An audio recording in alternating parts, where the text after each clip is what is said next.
पाकिस्तान की 6 northern light infantry के captain Iftikhar और लांस हवलदार अब्दुल हकीम अपने सैनिक साथियों के साथ कारगिल की आजम चौकी पर कब्जा जमाए बैठे थे। तभी कुछ भारतीय चरवाहे अपने मवेशियों को चराते हुए वहां पहुंचते हैं। उन चरवाहों ने देख लिया था कि पाकिस्तानी फौज भारत की सीमा के अंदर उसकी चौकियों पर कब्जा जमा चुकी है। उस चौकी पर कब्जा करने वाले पाकिस्तानी सैनिकों के पास राशन सीमित था, इसीलिए वो चाहकर भी उन चरवाहों को बंदी नहीं बना सके, क्योंकि उन्हें डर था कि इससे उनका राशन खत्म हो जाएगा। इन्हीं चरवाहों ने सबसे पहले भारतीय सेना को जानकारी दी कि कारगिल पर पाकिस्तानी फौज ने कब्जा कर लिया है। सूचना की पुष्टि करने के लिए सबसे पहले भारतीय फौज के कुछ सैनिकों ने उस चौकी के आसपास का मुआयना किया। पूरी स्थिति को अच्छी तरह से समझने के लिए लामा हेलीकॉप्टर से सेना ने उस चौकी के ऊपर उड़ान भरी तो पाया कि सच में पाकिस्तान ने चौकी पर कब्जा जमा लिया है।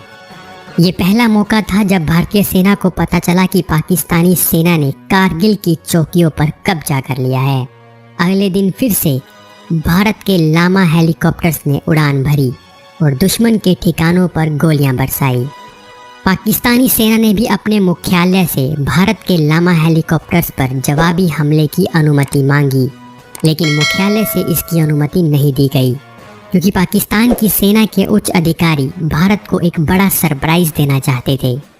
भारत की सेना को लगा कि ये एक बड़ी घुसपैठ है, लेकिन फिर भी इसे अपने स्तर पर बिना राजनीतिक हस्तक्षेप के सुलझाया जा सकता है। पर बाद में भारत को भी एहसास हुआ कि यह संकट बहुत बड़ा था। 3 मई 1999 को कारगिल युद्ध शुरू हुआ था, जिसकी शुरुआत पाकिस्तान की तरफ से की गई थी, लेकिन इस युद्ध की समाप्ति 26 जुलाई 1999 को भारत की तरफ से की गई। इस दिन को हर साल कारगिल विजय दिवस के रूप में मनाया जाता है। कारगिल की लड़ाई लगभग 3 महीने तक चली, जिसमें भारत ने अपने सैकड़ों वीरों को खो दिया। ये लड़ाई भारत की तरफ से शुरू नहीं की गई थी, पाकिस्तान ने इस लड़ाई को हम पर थोपा था। इस लड़ाई में हमने पाकिस्तान को ऐसा जवाब दिया जिसके बाद पूरी दुनिया में उसकी बेइज्जती हुई और अपने सैकड़ों सैनिक खोकर भी उसे कुछ हासिल नहीं हुआ। कारगिल युद्ध में जहां भारत के 527 सैनिक शहीद हुए, वहीं पाकिस्तान के 1000 से 1200 के करीब सैनिकों ने इस लड़ाई में अपनी जान गंवाई थी।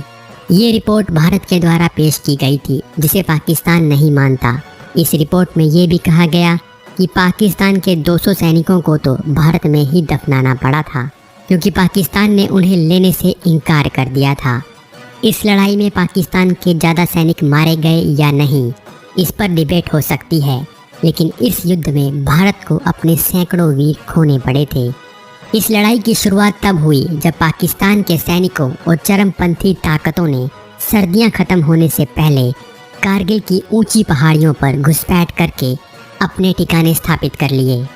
हर साल भारतीय जवान उन चौकियों को सर्दियों में खाली कर दिया करते थे और गर्मी में उन चौकियों पर वापस आ जाया करते थे, लेकिन इस बार पाकिस्तानी घुसपैठियों ने पाकिस्तानी सैनिकों की मदद से भारतीय सेना के वहां पहुंचने से पहले ही वहां कब्जा कर लिया। पाकिस्तान के द्वारा किए गए इस अवैध कब्जे के बारे में भारतीय सैनिकों को शुरू में पता ही नहीं चला था, पर जब कुछ चरवाहों ने इसकी जानकारी दी और भारत की सरकार तक ये जानकारी पहुंची, तो भारत को बहुत बड़ा झटका लगा। उस वक्त जब भारत के प्रधानमंत्री अटल बिहारी वाजपेयी को पाकिस्तान की इस हरकत के बारे में पता चला, तो उन्होंने पाकिस्तानी प्रधानमंत्री नवाज शरीफ को फ़ोन किया। उन्होंने नवाज शरीफ को कहा कि आपने हमारे साथ धोखा किया है। एक तरफ आप लाहौर में हमसे गले मिलते हैं और दूसरी तरफ हम पर हमला कर देते हैं।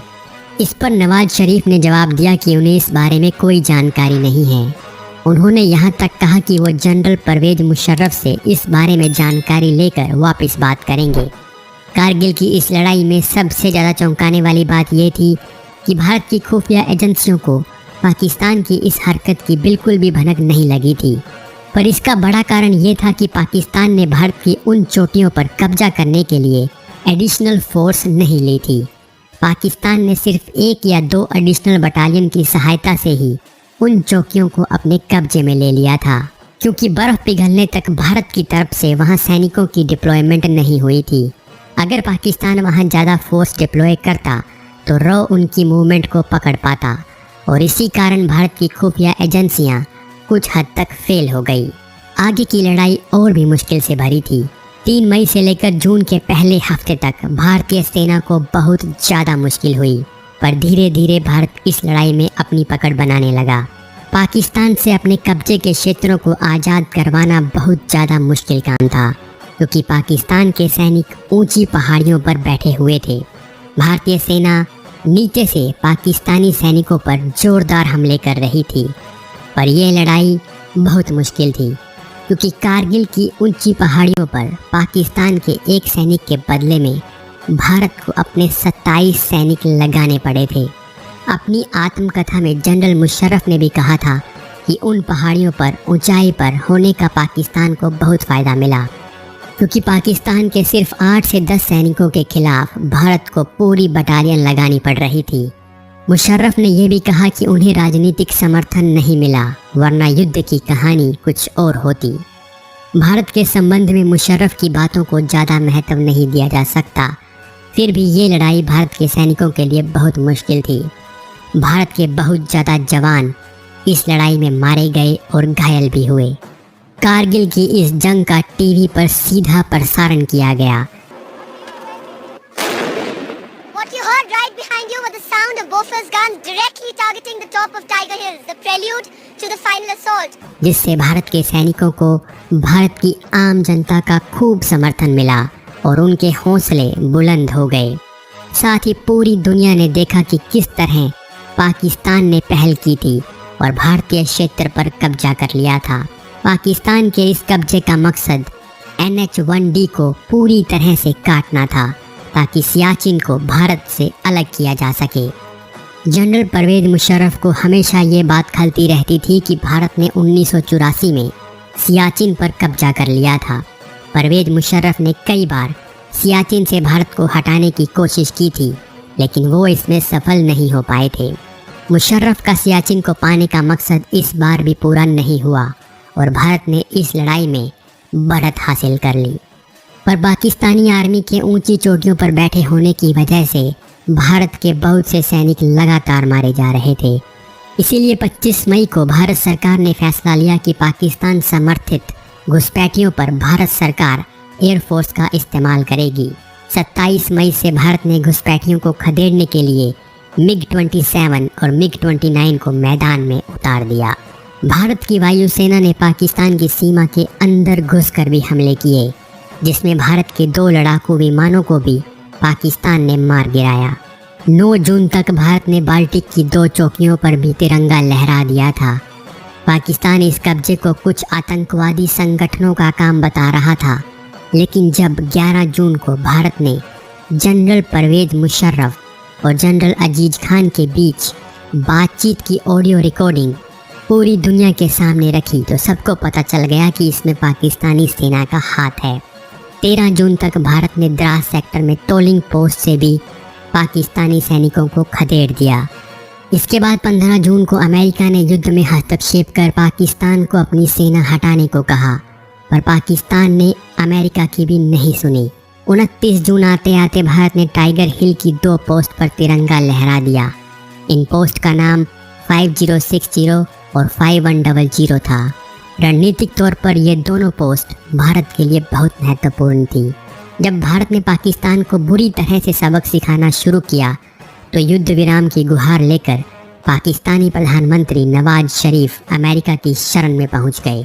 उस वक्त अमेरिका ने पाकिस्तान को जमकर लताड़ लगाई और कहा कि उन्होंने पाकिस्तान को पहले ही बिना शर्त अपने सैनिक हटाने के लिए कहा था। भारतीय सेना की कार्रवाई, पाकिस्तान पर अमेरिका के दबाव और राजनीतिक सहयोग नहीं मिलने से पाकिस्तानी सेना का मनोबल पूरी तरह से टूट गया।